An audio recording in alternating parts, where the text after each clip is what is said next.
Welcome to today's video, and today I will be installing this snorkel that I installed on my other Jeep onto my new XJ. This is the page for it. You can find it in the description. Let's get started. If you guys haven't seen my first install video, I'd suggest you go watch that because that shows you how to install it the normal way first, which is how they intended, but I've decided to change it because I'm running bigger tires so that the original, I'll show you right here, had a big U-turn that it made out of the airbox where it went down through the bottom below.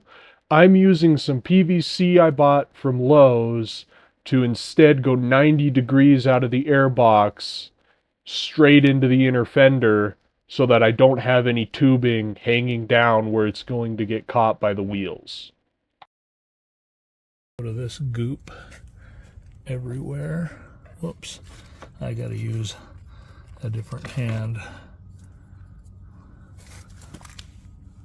and get around to this side and fill that gap all the way. Come on, get in the hole.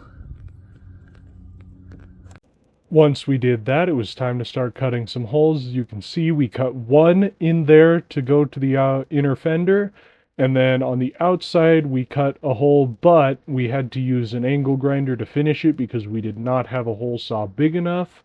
And to get one that would cut through the metal that was big enough would have been a bit more money. They were, I think the hole saws were like 20 something bucks each at Lowe's for the ones that cut metal, so we opted to just use an angle grinder.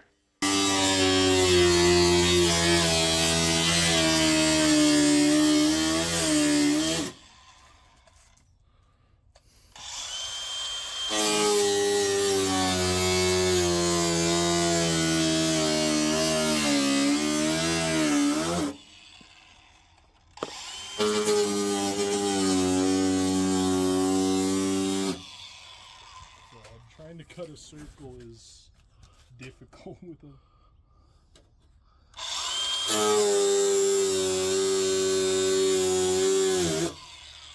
Is it getting dull already?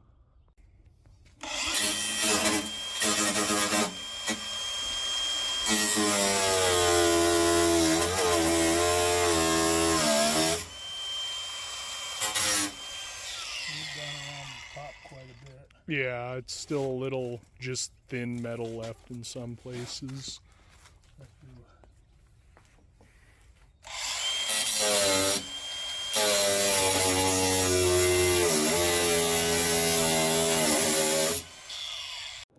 Once we had the holes cut and sanded, it was time to mask off and paint. Alright. I'm going to mark the angle.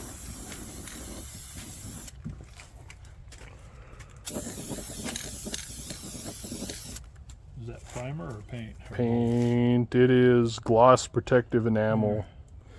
I think it's paint and primer. Well, get a little more into the things there, not too much that it drips down onto your real paint.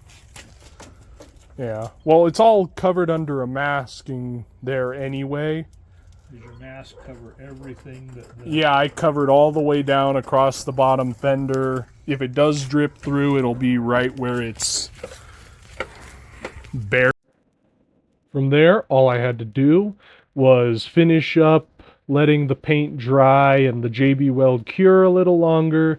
Then all I had to do was put the snorkel in place, bolt it up, put the bracket on, and run the hose, as you can see. And I was done. Like I said before, I'd suggest going and watching the other video because it goes in more detail on some of the steps that I didn't have as much detail here, as well as how to do it if you don't feel like trying to run PVC and all that. But anyways, I hope you guys enjoyed the video. The product link will be in the description. This is the same budget snorkel off Amazon I installed last time. And I'll see you guys in the next one. Later.